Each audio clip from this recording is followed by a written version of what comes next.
Former Secretary of State Mike Pompeo has officially launched a political action committee. Some experts say it may be a sign he is looking at a potential 2024 run. Pompeo is just the latest member of former President Trump's camp who could have eyes on the White House. Former Vice President Mike Pence and former South Carolina Governor turned UN Ambassador Nikki Haley have expressed interest in running. However, Pompeo is still keeping quiet about a possible presidential bid. Joining us with more is Associated Press politics reporter Meg Kinnard. Hi there, Meg. Thanks very much for joining us. So you spoke with Mike Pompeo before he officially launched a political action committee. What did he say about his political future then? Hi, Elaine. It's good to be with you. Secretary Pompeo told me that for the moment, he intends to use this political action committee to help candidates in the upcoming midterm elections. We hear that oftentimes from a lot of these folks who might be part of a presidential field at some point. But when I asked him directly about if this PAC will be a launching point for him, potentially for 2024, he didn't answer that directly and deferred to what he says he's going to do for state house candidates, House candidates, Senate candidates, and trying to take back two of those chambers at the national level for the Republican Party. But again, we've been around this before. We see some of these same steps being taken by a lot of candidates well before they make their official intentions known. So you're absolutely right. He is part of that forming pack of Republicans, no pun intended there, that we are really going to be keeping a close eye on leading into those midterms. And then, of course, directly thereafter, which will pretty unofficially begin the 2024 primary contests for the Republicans. Well, what else can you tell us, Meg, about Pompeo's political action committee? Do we have any other details? He has been traveling the country already, and he plans to do a lot more of that he's told me, speak to candidates at the local level, to really hear from some of these places where he's hoping to put more candidates in office who ascribe to the same kinds of conservative messaging and conservative values that he's hoping to bring into more elected office. But it's not a coincidence, I don't think, that a lot of that travel is also coinciding with some of these very early voting states that we see in the presidential primary process. He's been spending time in New Hampshire. He's been to Iowa. He has several upcoming high-profile events in Iowa, including one at which Vice President Mike Pence will be in attendance.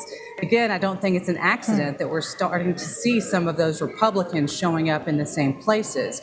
He also told me that he will be in South Carolina later on this year, purportedly to campaign with our governor, Henry McMaster, a Republican who is seeking re-election himself next year. But those will also be events to get Secretary Pompeo in front of Republicans in this deeply held Republican state.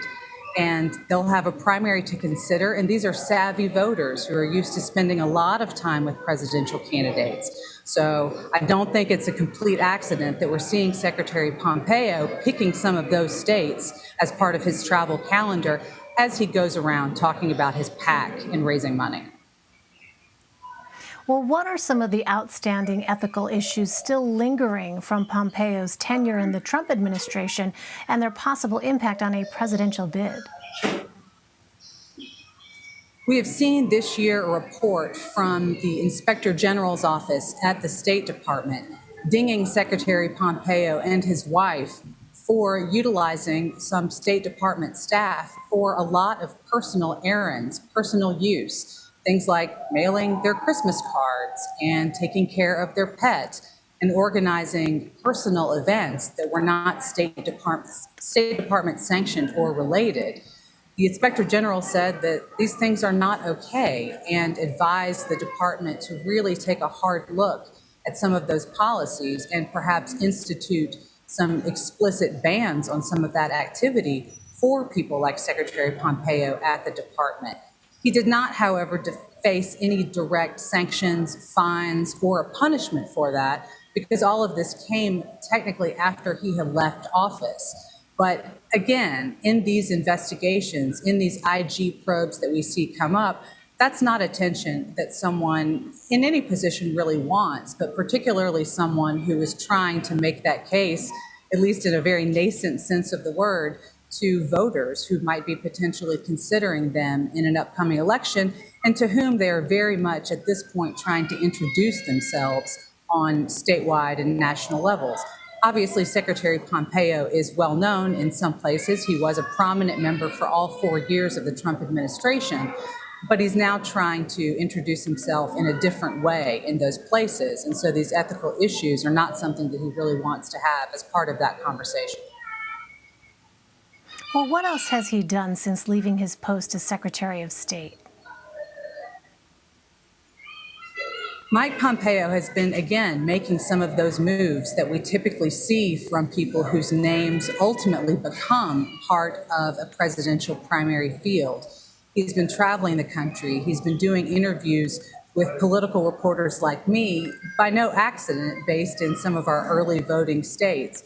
He has been really taking advantage of the opportunity that something like a PAC presents him to travel around, to meet a lot of political figures at all different stages of elected office and non-elected office around the country.